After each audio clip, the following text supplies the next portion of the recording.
Hey, we're back with another missions moment today, and we're looking at a fourth area in which we can see discernment not work out for us. In other words, it just is a discernment killer, and that would be our emotions. Now, emotions are a God-given thing, and we almost have to have a little bit more discernment here to recognize what's at work and what's at play in this process, because these are natural things.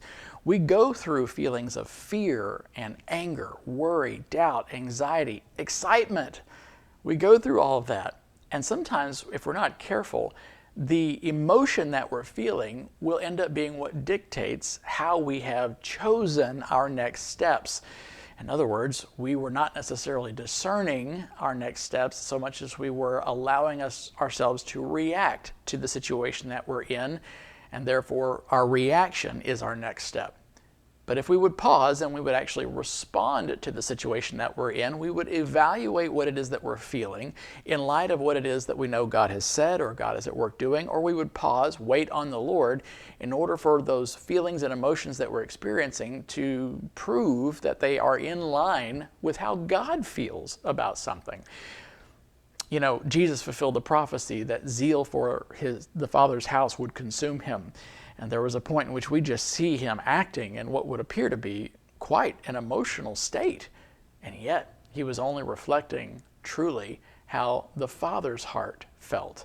And he was in step perfectly with God's heart, God's emotions in everything that he did.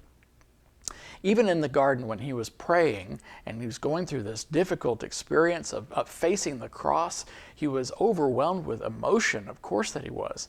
And yet he was taking time to do what? To pray. And he told the disciples to pray that you not enter into temptation, because the spirit is willing but the flesh is weak.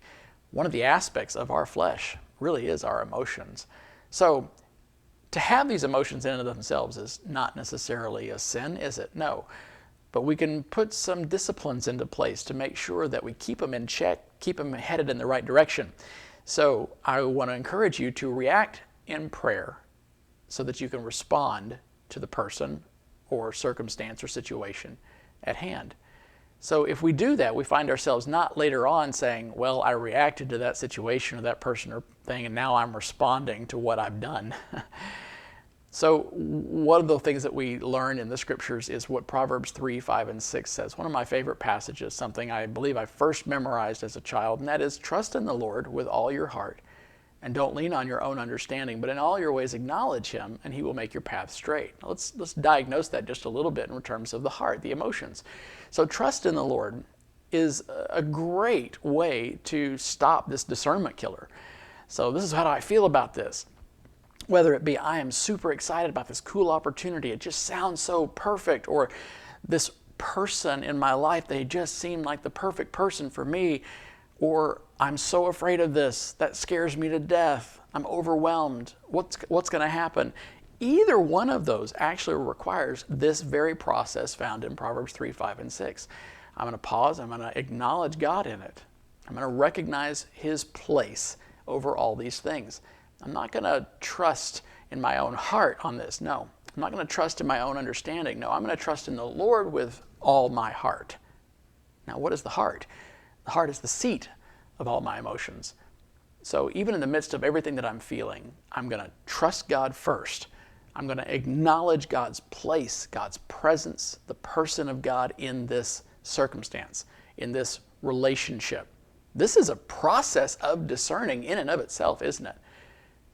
And the outcome of this is that he will make the path straight. In other words, he provides what the next step is. So if I do what Scripture says with my emotions, then I can still feel those things, but still find myself growing closer to the Lord amidst those things, and finding where God is saying, you know what, you feel exactly how I feel about this, child. Now go forward and do this thing. Or, you know what, I know your feelings are this way, but let me reveal to you what it is that's actually happening here, because you're being manipulated. I don't want you to be confused. I don't want you to be deceived. Someone is telling you something that sounds good, but I know their heart. I know their heart, and I know your heart, and I'm telling you, this is not going to be for your good. Give God the opportunity. Acknowledge him in those opportunities, those moments, and you'll prevent this discernment killer of how you feel about things. So if you have more questions about that, you can reach out at rcasey@gosendme.us, or you can also check us out on the web at GoSendMeGlobal.org. We'd love to walk through that with you. God bless you.